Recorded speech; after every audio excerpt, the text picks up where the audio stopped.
brought to you by Silver Pumps. Top quality और consistent performance के लिए सिर्फ सिल्वर पंप नाम याद रखना।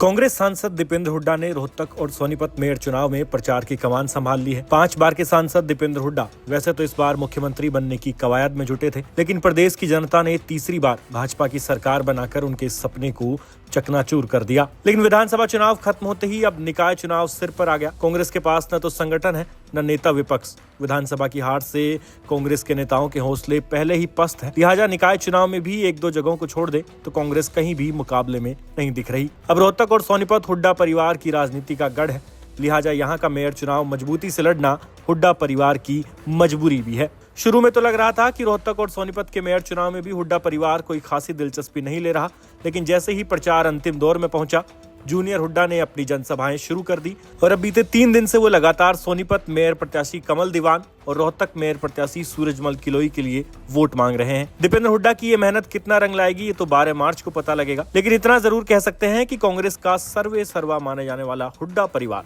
केवल रोहतक और सोनीपत में ही पसीना बहा रहा है। बाकी जगहों के मेयर चुनाव से पिता पुत्र पूरी तरह से गायब हैं। उधर भाजपा ने अपने संगठन, सांसद, केंद्रीय मंत्री, मुख्यमंत्री और कैबिनेट मंत्री सहित तमाम नेताओं को प्रचार में उतारा है। हाल ही में विधानसभा चुनाव जीतकर आई भाजपा के नेताओं और कार्यकर्ताओं का जोश 7वें आसमान पर है। भाजपा निकाय चुनाव में कांग्रेस का सुपड़ा साफ करना चाहती है और साथ ही भूपेंद्र हुड्डा के गढ़ रोहतक और सोनीपत में भी भाजपा अपना मेयर बनाने के लिए पूरा जोर लगाए हुए है। खुद सीएम सैनी दोनों सीटों पर प्रचार कर चुके हैं। अंत में आपको रोहतक में प्रचार करने आए कांग्रेस नेता दीपेंद्र हुड्डा का बयान सुनाते हैं। इसके बाद आप कमेंट सेक्शन में लिखकर हमें जरूर बताएं कि रोहतक और सोनीपत मेयर चुनाव में हुड्डा परिवार की साख इस बार बचेगी या नहीं। मैं समझता हूँ कि जो भाजपा का नारा है कि ट्रिपल इंजन की सरकार बनाई, हरियाणा प्रदेश वासियों ने ट्रिपल इंजन की सरकार देखी है 11 साल में, और हरियाणा विकास की पटरी से उतरता भी देखा है। रोहतक वासियों ने भी ट्रिपल इंजन की सरकार देखी और ये पाया कि इन 11 साल में रोहतक विकास की पटरी से उतरा, और विकास को लेकर जो रोहतक की चमक बनी थी कांग्रेस की सरकार के समय, हुड्डा सरकार के समय, वो आज चमक फीकी हो गई। यही कारण था कि आज रोहतक में 4 की 4 सीट बीजेपी हारी। और ये ट्रिपल इंजन केवल एक काम आया, भ्रष्टाचार के काम आया और भाजपा के अहंकार के काम आया।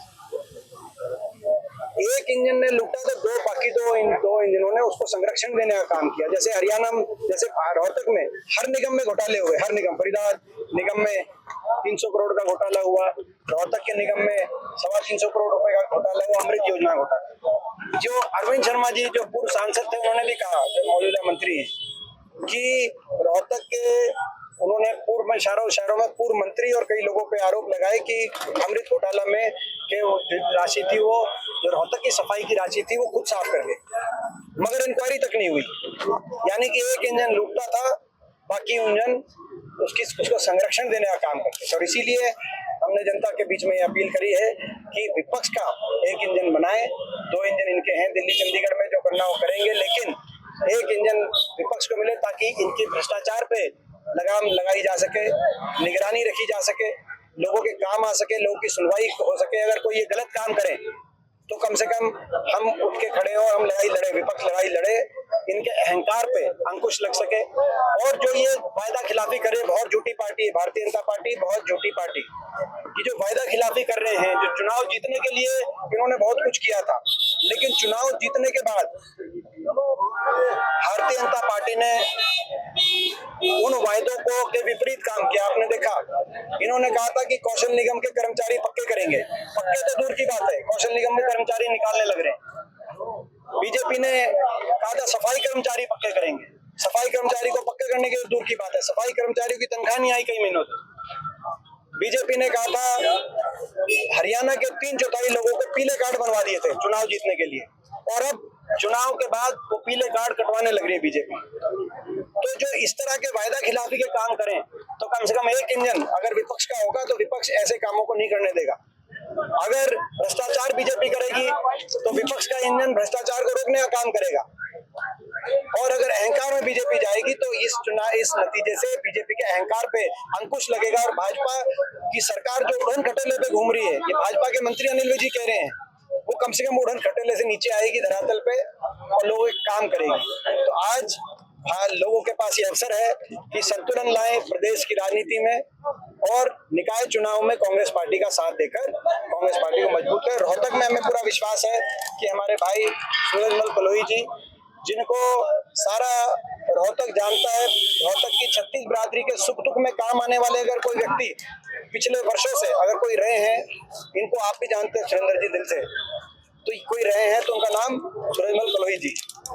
और जो भाजपा के उम्मीदवार हैं वो केवल बाहर रहते हैं, चुनाव के टाइम आते हैं, उनको हम ना तो ज्यादा सार्वजनिक कार्यक्रमों में सुख दुख में या जो है बहुत ज्यादा उनके लोगों के बीच में उनको नहीं देखा गया है।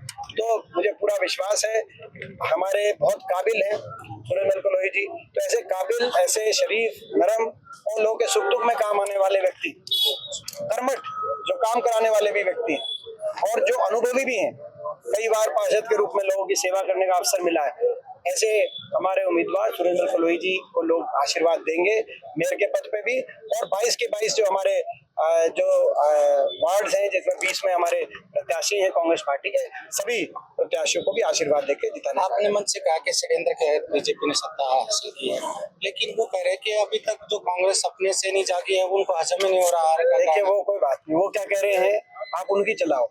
हम जो कह रहे हैं, आप विपक्ष को जितनी अगर स्पेस देते हैं, आप लोगों की जितनी आप लोग तो भेजते हैं बराबर की, लेकिन जितनी चलेगी हमारी भी चल जाएगी।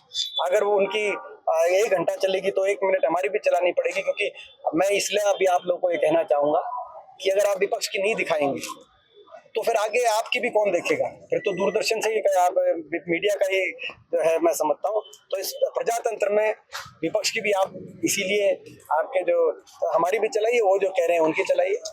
लोग जानते हैं कि ये कामों के आधार पर बनी हुई सरकार नहीं है। ये अगर कामों के आधार पर बनी हुई सरकार होती तो लोकसभा चुनाव में मोदी जी का चेहरा कोई इतना कमजोर चेहरा भाजपा का नहीं था कि भाजपा हारी। हरियाणा में पूरे देश में सबसे ज्यादा मत प्रतिशत कांग्रेस को हरियाणा में मिला लोकसभा चुनाव में, लेकिन उसके 3 महीने के बाद कोई ऐसे काम नहीं हुए। उस 3 के महीने बाद क्या हुए? सबके पीले कार्ड बन के जो कटने लग रहे हैं, HKRM वालों कह दिया कि पक्के करेंगे, जो अभी हटाने लग रहे हैं। और बहुत झूठे वायदे किए गए, हर तरह का झूठा जो है दुष्प्रचार किया गया, साम दाम दंड भेद, जो जिस तरीके का धन बल का प्रयोग किया जाना चाहिए राजनीति में, जो मैं समझता हूँ उस तरह का नकारात्मक प्रयोग किया गया। और यंत्र मंत्र और तंत्र हर तरह के हथकंडे अपनाए गए, तब जाके मात्र आधे प्रतिशत वोट से 5-7 सीटों के फासले से भारतीय जनता पार्टी ने किस तरह मैनेज किया ये अपना चुनाव, ये बात है। मगर कामों के आधार पे होता तो कोई 3 महीने पहले काम नहीं थे और 3 महीने में कौन सी हरियाणा मेट्रो चली, आप बताओ। लेकिन संगठन को लेकर जिस तरह से विधानसभा में हार का कारण बना, इस बार भी संगठन सारी बात नहीं, वो सही है, वो सारी बातें अभी मैं समझता हूँ कि चुनाव अभी चल रहा है हमारा मेयर का, इसके बाद उन सारी बातों पर भी आपको स्टार प्रचारक के तौर पे सारी जिम्मेदारी आप ही ने ले रखी, बाकी लोग कहीं मैदान में नजर नहीं आ रहे अपने। मैं इसमें कोई कुछ नहीं कहना चाहूंगा। सीएम मैं हमेशा अपनी जिम्मेदारी, सीएम कह रहे हैं कि कांग्रेस के लोग एक के बाद एक छोड़ के जा रहे हैं। कोई नहीं, करनाल से पूर्व विधायक चले, यमुनानगर से पूर्व विधायक चले। देखिए जो गए करनाल से, वो तो आपने देखा होगा, वो तो मुख्यमंत्री जी कह रहे हैं स्टेज से कि भाई ये हमारे साथ सेट थे और इन्होंने जो है हमें विधानसभा में वोट दिलवाने का कार्य किया। तो सेट थे का क्या अर्थ है? ऐसे तो ये भी एक मैं समझता हूँ। सीएम कह रहे हैं कि ट्विटर की पार्टी है कांग्रेस, तो सीएम ने कहा कि ट्विटर यूज करने में ज्यादा विश्वास रखती है, ट्विटर पार्टी बनकर रहेगी क्या कांग्रेस? वो क्या कर सकते हैं, वो जो कहें। अब मैंने जैसे कहा, ये भाजपा वालों को मैं कहना चाहता हूँ कि हरियाणा में 39.9% वोट भाजपा को मिला है, लेकिन 39.5% वोट विधानसभा में हमें भी मिला है। लगभग 60 लाख वोट उनको मिला है, 22,000 वोट कम, हमें भी 60 लाख के लगभग वोट कांग्रेस को मिला है। क्या इन मतदाताओं को आप दरकिनार कर सकते हैं? क्या ये ट्विटर मतदाता हैं? क्या लोकसभा चुनाव में जो 46.7% वोट हमें मिला है, क्या वो ट्विटर मतदाता है? लोग भाजपा से ज्यादा लोगों ने कांग्रेस के पक्ष में मतदान किया लोकसभा में। तो विपक्ष को दरकिनार करना या नकारना प्रजातंत्र के अंदर ये स्वच्छ परंपरा नहीं है, ये अहंकार की परिभाषा है।